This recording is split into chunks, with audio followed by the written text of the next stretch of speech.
brought to you by Vega, powered by Sensodyne and Vimal. We are Zabalpur. અગ્નિકાંડ રાજકોટના ભયાનક અગ્નિકાંડને અઠવાડિયું થઈ ચૂક્યું છે, પરંતુ સમગ્ર ઘટનાક્રમમાં ખૂબ જ ચોંકાવનારા ઘટસ્ફોટ સામે આવી રહ્યા છે, જ્યારે બીજી તરફ કેટલાક એવા પણ દ્રશ્યો છે કે જે જોનારની આંખમાં આંસુ લાવી દેશે। રાજકોટ અગ્નિકાંડની આગ સુનિલ સિદ્ધપુરા નામના વ્યક્તિને ભરખી ગઈ। દુર્ઘટનાના એક જ દિવસ પહેલાનો સુનિલ સિદ્ધપુરાનો તેમની દીકરી કેસરિયાથી મન જોગી થયું રે, દિલ ઝૂમે જુઓ મત મસ્ત થયું રે, કેસરિયાથી મન જોગી થયું રે। હર પળ મનાવો કેસરી તહેવાર વિમલ, બોલો જુબાન કેસરી સાથેનો વિડીયો વાયરલ થયો છે, પણ ત્યારે કલ્પના પણ નહીં હોય કે બાપ દીકરીની ખુશી વ્યક્ત કરતો આ વિડીયો અંતિમ વિડીયો બની જશે। બીજી તરફ રાજકોટ ટીઆરપી ગેમ ઝોનનું લાયસન્સ વર્તમાન પીઆઈ ડીએમ હીરપરાએ ઇસ્યુ કર્યો હોવાનો પણ ખુલાસો થયો છે। આ ખુલાસો પણ અનેક સવાલો ઊભા કરી રહી છે, જ્યારે ટીઆરપી ગેમ ઝોનનું સ્ટ્રક્ચર તૈયાર કરવામાં મુખ્ય ભૂમિકા રાહુલ રાઠોડની હોવાનો ઘટસ્ફોટ થયો।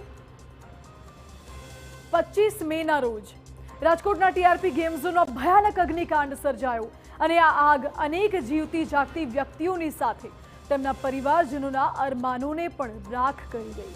ત્યારે હવે ચોંકાવનારો ખુલાસો એ સામે આવી રહ્યો છે કે ગેમ ઝોનના સ્ટ્રક્ચરમાં મોટા પાયે એલ્યુમિનિયમનો ઉપયોગ થયો હતો। ઉલ્લેખનીય છે કે લોખંડ કરતાં એલ્યુમિનિયમ વધારે જ સહેલાઈથી પીગળી જાય છે અને આ જ ગફલત ખૂબ જ ભારે પડી હોઈ શકે છે।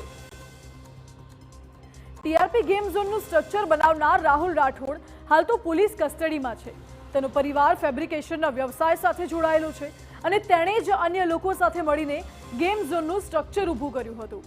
પોલીસ હાલ તો એફએસએલ રિપોર્ટની રાહ જોઈ રહી છે।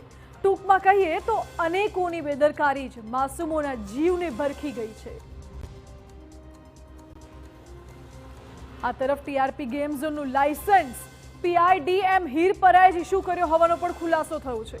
ટીવી9 પાસે લાયસન્સની કોપી સહિતના પુરાવા પણ છે, જે મુજબ ગેમ ઝોનના સંચાલક ધવલ ઠક્કરે 1 જાન્યુઆરીએ લાયસન્સ રિન્યુની અરજી કરી હતી અને પીઆઈ હીરપરાએ જ ધવલ કોર્પોરેશનના નામે લાયસન્સ રિન્યુ પણ કરી આપ્યું હતું, પરંતુ પીઆઈ હીરપરા હજુ પણ તાલુકા પોલીસ સ્ટેશનમાં ફરજ બજાવી રહ્યા છે।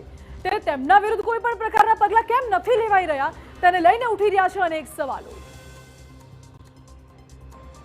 ઘોર બેદરકારીઓ વચ્ચે આંખો ભીની કરતા દ્રશ્યો પણ સામે આવ્યા। આ ભયાનક દુર્ઘટનામાં ગેમ ઝોનમાં માત્ર 15 દિવસ પહેલા જ કામે લાગેલા સુનિલ સિદ્ધપુરાનું પણ મોત નીપજ્યું છે। મૃતક સુનિલ દુર્ઘટનાના એક જ દિવસ પહેલા તેમની વહાલી દીકરી યામીને લઈને ગેમ ઝોન ગયા હતા। પિતા પુત્રી કેટલા આનંદમાં છે તે વિડીયોમાં જોઈ શકાય છે, પરંતુ ત્યારે બાળકીને કલ્પના પણ નહીં હોય કે આજે આનંદ કરાવતું આ સ્થળ બીજા જ દિવસે તેના પિતાને ભરખી જશે। યામીની જેમ અનેક લોકો નોંધારા થઈ ચૂક્યા છે। સવાલ એ કે ન્યાય ક્યારે મળશે?